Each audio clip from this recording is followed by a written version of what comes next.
Welcome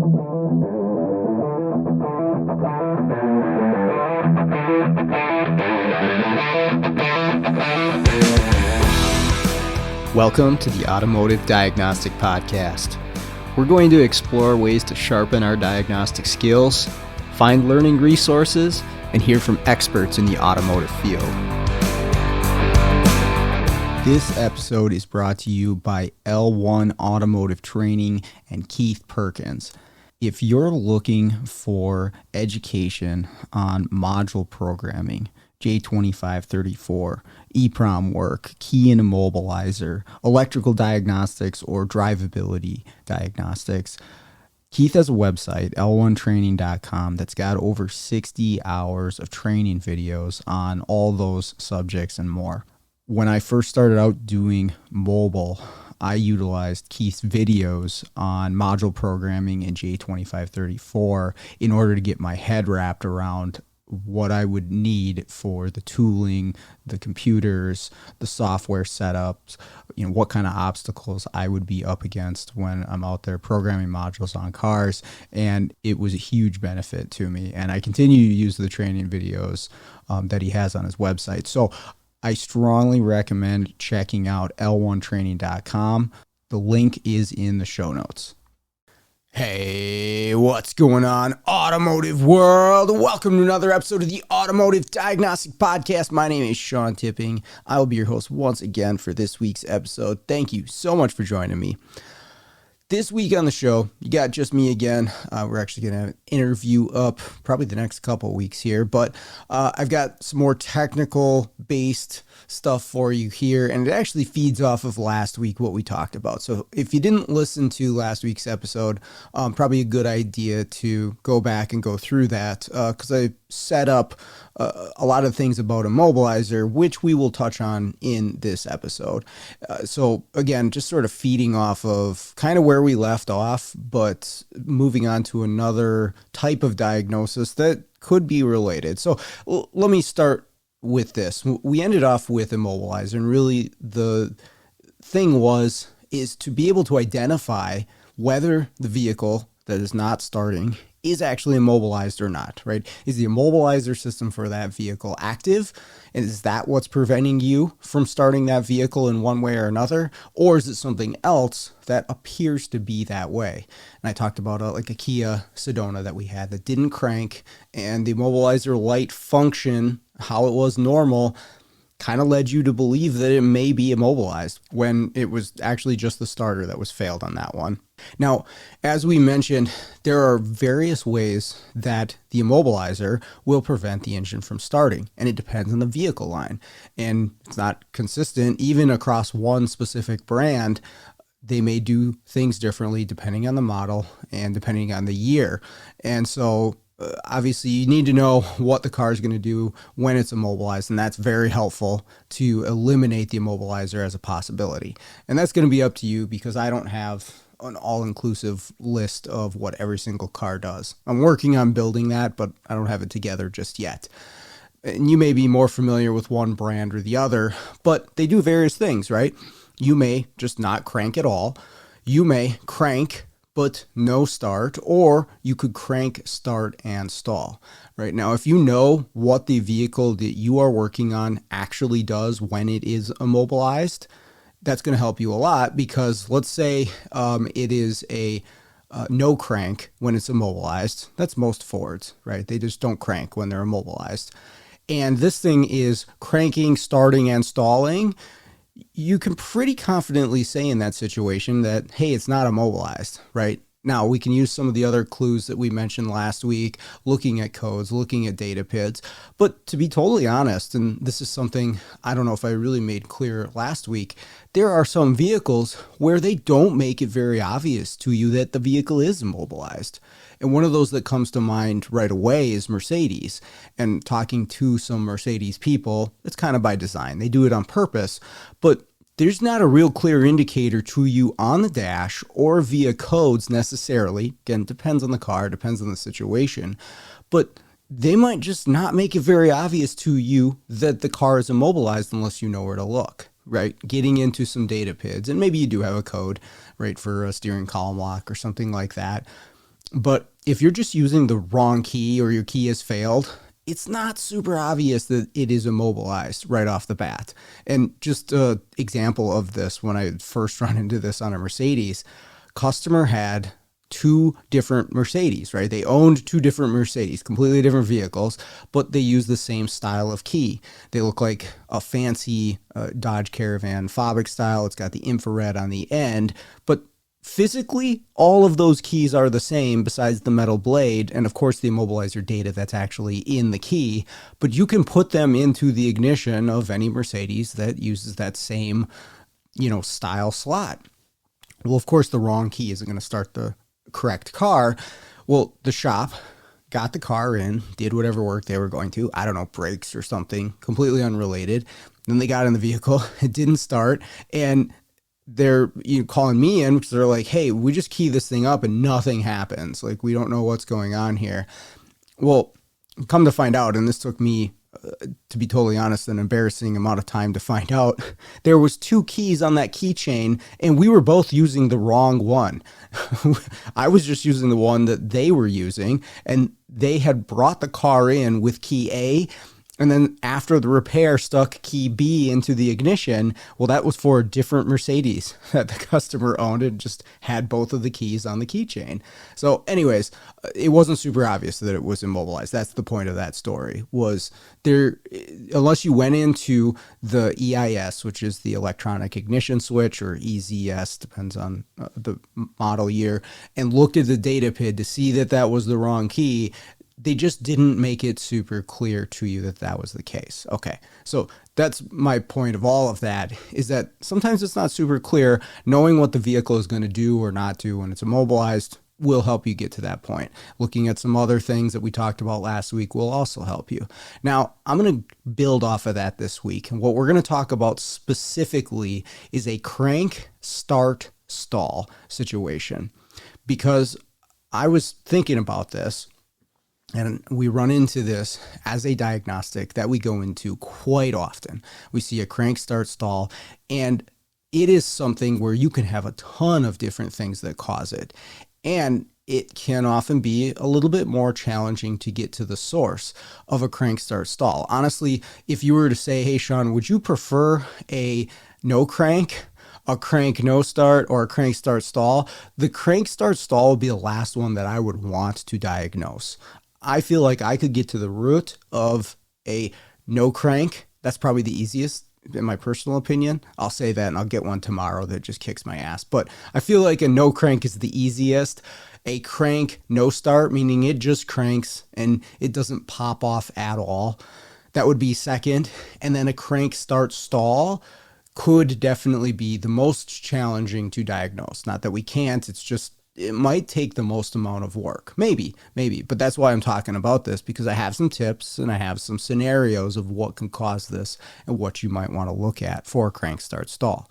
Now, again, building off of last week, the first thing that we'll talk about is the vehicle being immobilized. And some manufacturers, GM being one of these, will crank, start, and stall if it's immobilized. Now, obviously we can look at the immobilizer light. Obviously, we can look at immobilizer codes. We should see something there that gives us the clue that it's immobilized. But maybe on a different brand, they don't give you that obvious information. And one of those examples was like an old, I think it was like a 99 or 2000 Mercedes. This is far older than the Mercedes that I'm used to working on. And somebody had they took the dash out to do an evaporator core. And when they put it back together, it didn't start. And there was no codes that helped me out in this thing. I was really lost on this. But what it ended up being was there was communication lines to the EIS that they had plugged into the wrong spot. And because of that, of course, that's the electronic ignition switch, and it wasn't able to get immobilizer data to where it needed to. Its way of being immobilized was a crank start stall, right? So it's other brands as well that will do this. Now, some of the newer Mercedes, they're not going to do that. So, and that's an example too of where even across one manufacturer, they don't always do the same thing. And in that case of the Mercedes, it wasn't super obvious that that's what was happening. But there are some things you can look at, even beyond codes, of what is causing this vehicle to stall shortly after it starts. So it runs for a short period of time and then it quits. And the number one thing I would look at to see if it's immobilized beyond lights or codes, right? If those are just not obvious, where am I going next? I'm going to look at the injector pulse.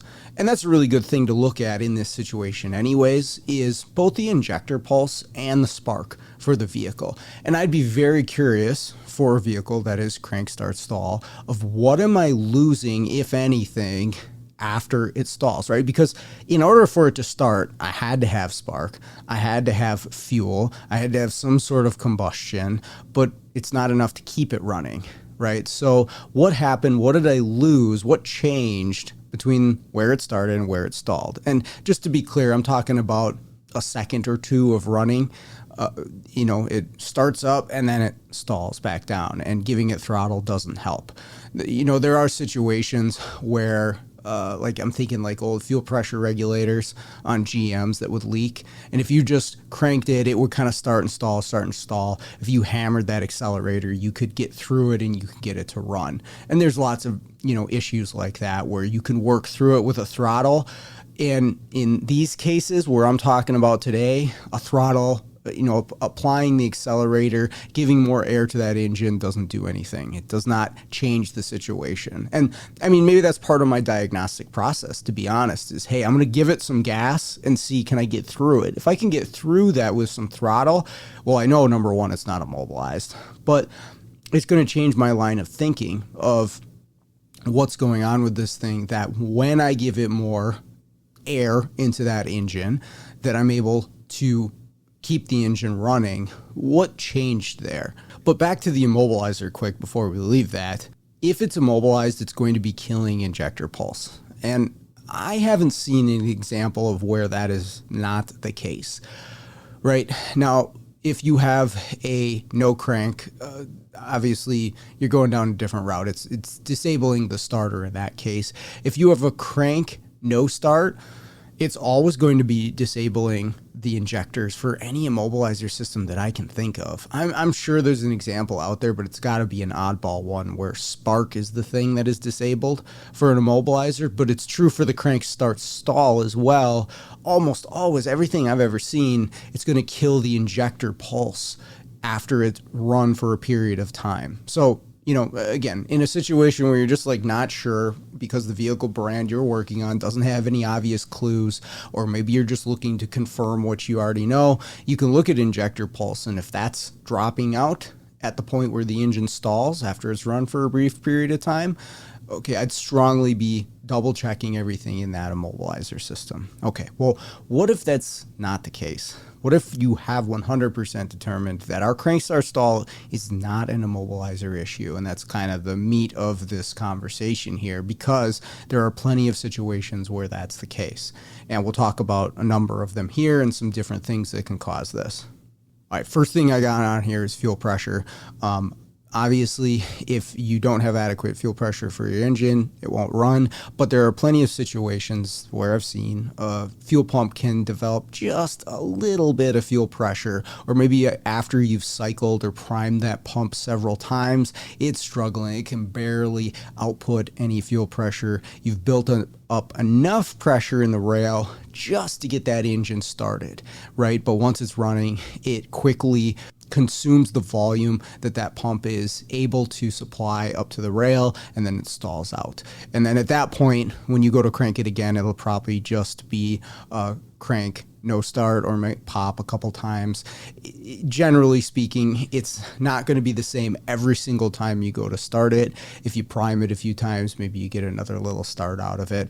And that's pretty easy to verify, right? You can check your fuel pressure with whatever method works best on that car and make your determination. But it is a possibility. So fuel pressure is definitely one on my list that I'm going to think about.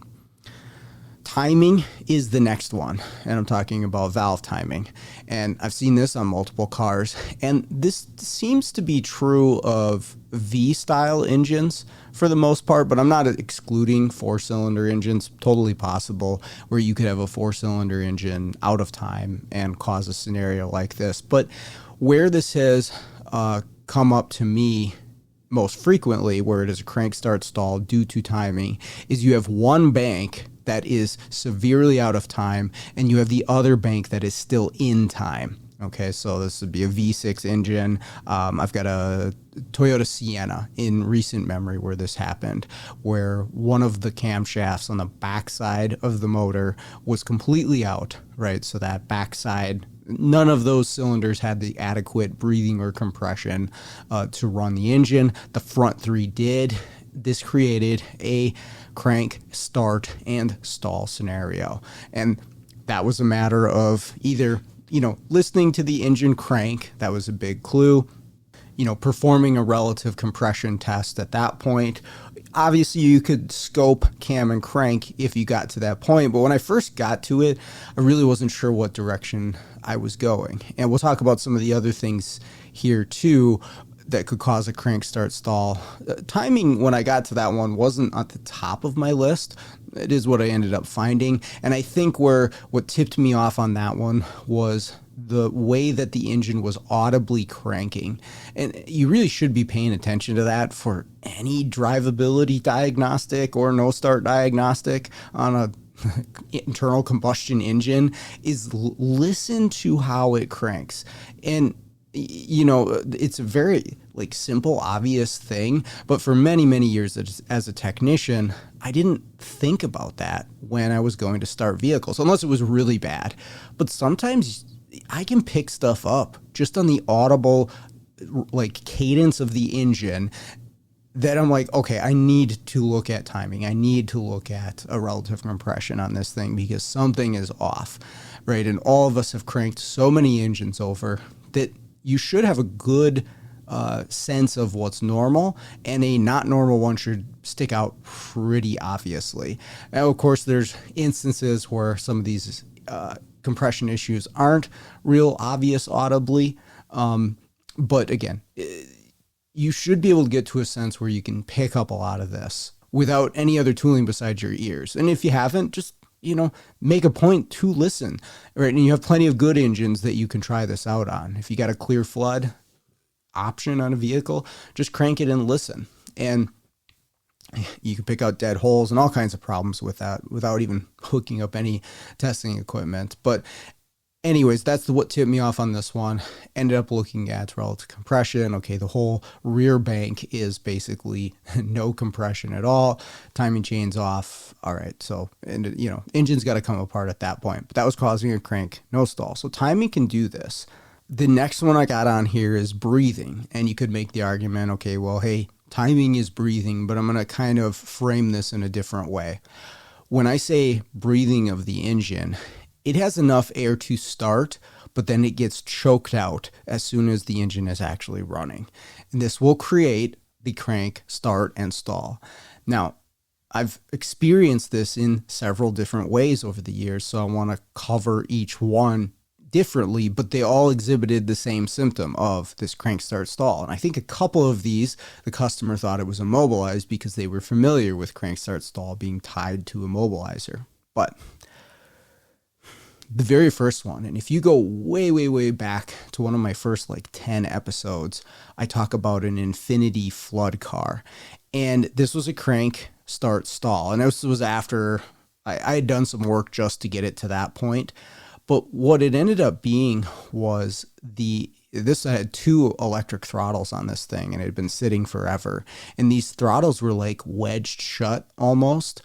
And the connector at the ECM that powered up the throttle had some issues. So it wasn't activating the electric throttles. And so essentially they were just shut. And what it created was when you started it, there was enough air in the intake manifold to start that engine, and then it would stall. And of course, working the gas pedal didn't do anything because the throttles didn't move. Now, there was codes for these, and that's what led me to fix it. But again, that crank, start, stall hey, is this thing immobilized? And actually, I was dealing with some immobilizer issues on that one because somebody had installed an IPDM out of a car that has steering lock. This car did not have a steering lock. And so we had fixed one issue. I thought we were still dealing with an immobilizer. Nope. Turned out that these throttle blades, the two of them, were wedged shut enough to not allow enough air into the engine. Okay. Now I've seen other situations on the intake side like this.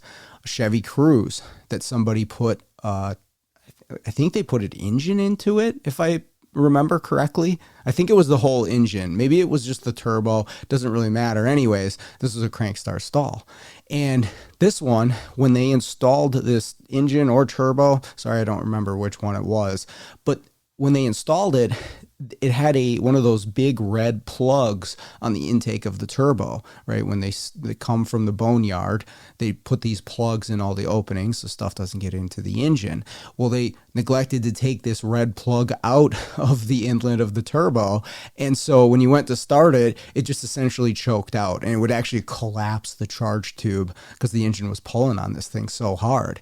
Well, that's an example, same thing as the Infinity, where the intake is full of air, enough to start the engine, right? You let it sit, eventually atmospheric pressure is going to equalize itself within that intake manifold. Even if you have a restriction, like a red plastic plug or a shut throttle, it'll fill it up and it'll actually start. There's enough oxygen in there to make the combustion process happen for a short period of time. And then, of course, working the throttle doesn't matter because you've choked out the air supply to that engine, so it shuts off. So another example of that. Take the red plug out, and that one is fixed.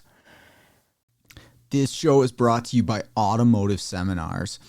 If you're looking to stay up on the cutting edge diagnostic strategies and techniques, this is the place.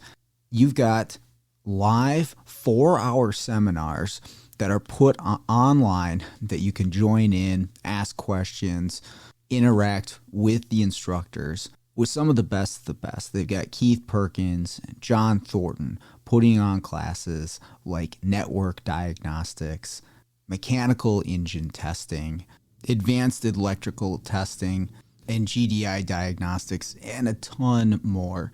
And once you purchase one of these training seminars, you can access this at any time that you want through your account at automotiveseminars.com. You can rewatch the training a year, 2 years later, which makes this training even more valuable. So I highly recommend you check this out. The link is in the show notes. Now, we can see this exact same thing, but on the exhaust side, okay? And there'll be different scenarios here, right? On the intake side, with that Chevy Cruze, you could see the charge tube collapse from a high amount of vacuum. On the Infinity, you saw codes for, hey, the throttle plate isn't moving. I don't remember looking at the vacuum in the intake on that one. But on the exhaust side of things, you can have a restriction that causes this as well. Had a 2013 Escape with a turbocharger that was actually damaged so much that it caused a restriction in the exhaust. And we had to open up the exhaust at that point in order for the engine to run. I thought it was a cat. And that's the other way I've experienced this before, is catalytic converters plugging up so much to the point where they restrict breathing on the engine.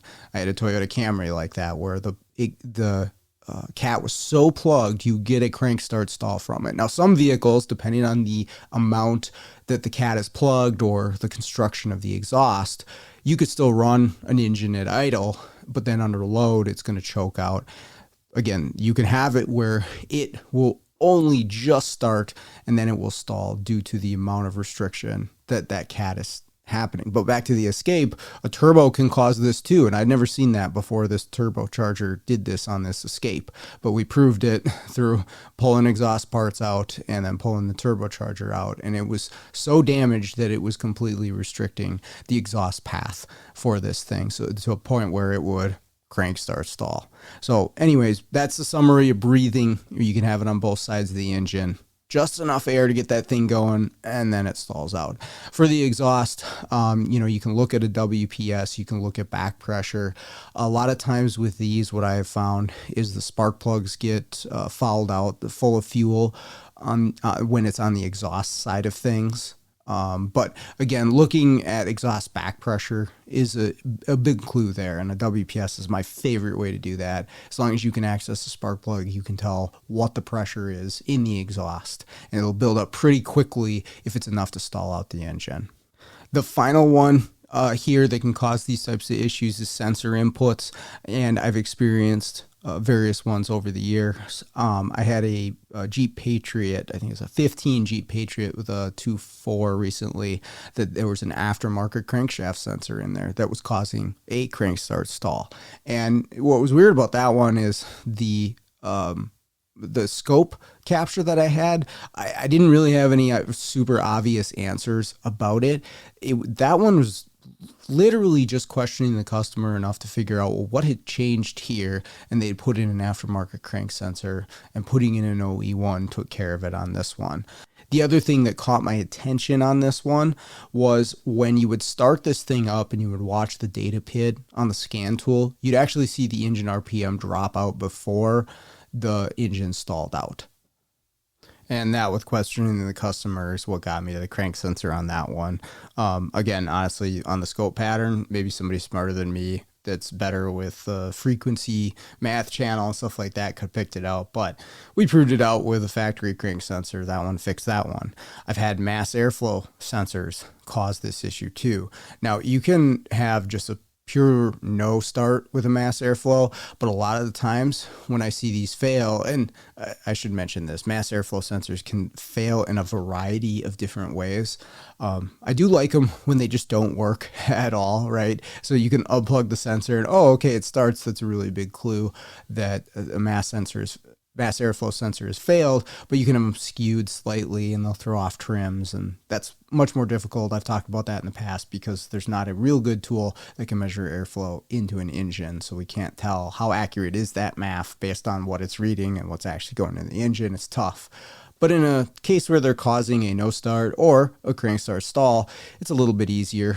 A lot of the times when I see this happen, there's debris on the sensor, or even some sort of disruption to the airflow around the air filter or the housing to the mass airflow sensor that can cause these types of scenarios as well.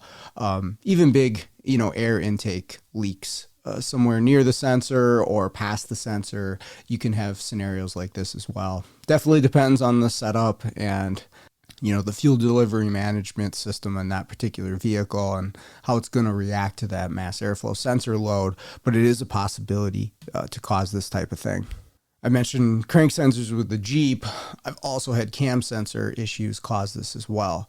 I had a GMC Acadia with a 3.6 where somebody did a big engine job on it, and when they reinstalled the front cover, when they reinstalled the camshaft sensors into the front cover, they damaged almost all four of them. And I don't know if that was on removal of this thing or installation or how they messed it up, but we ended up having to replace all four camshaft sensors on this thing before it would actually start. But it was a crank start stall again. Now, this one, through some scoping, looking at fuel delivery spark, and then leading me to the camshaft sensors, we could see that the waveform from the cam sensors didn't match a known good at all. And that's kind of how I proceed on these diagnoses is, okay, let's look at the data that we have. Let's look at the codes that we have. Again, is this thing immobilized? If it's a crank start stall, it's generally the first thing I'm looking at. If it's not, right, or I'm not sure if it's not, then I'll move to, let's look at spark, let's look at fuel. Am I losing one of those when this thing stalls? Okay, let's go after that. Maybe we're looking at fuel pressure. If it's an easy thing to do as a data PID or stick a gauge on it, I'll do that in those first few checks. And then if I don't have anything off of that, I'm going to be going to cam crank potentially. Again, looking at potentially exhaust back pressure, intake manifold pressure or vacuum, seeing what levels those are at. And through that, you're probably going to find what's causing this. Now, having a scope is huge on these. If you don't have a scope and you get past the part of, hey, is it immobilized or not, it may be more difficult to find it, but you can still get quite a bit, with the scan tool data. But when you're at that point where an engine just cuts off, where it drops out, having a scope is huge. It really, really is a powerful tool to be able to look at, all the other inputs too. You could see, oh, okay, the crankshaft sensor, the camshaft sensor, those are still outputting the same waveform to the computer, but injector pulse just cut off. Why did it cut off? Well, the engine computer chose to cut it off. Why did it cut it off? Okay, it's immobilized, right? Something like that. Or you could see, hey, all the way to the end that this thing stalled, it was pulsing the injector. It was firing the ignition coil. Okay, let's look elsewhere. Oh, this thing's choking out for air, right? Or it has no fuel pressure. That's why it's dying. So anyways, this is another short and simple one, but it's something that a lot of us run into every day. And it's good to have a good thought process of how to go through this, or just a scope of what could cause this and what am I potentially going to go after for the cause of this start stall situation. So that's it for today. Thank you everybody for listening. Really appreciate it. We'll be back next week with some interviews and Tommy back on the show. So with that all the way, let's get out there, start fixing the world one car at a time.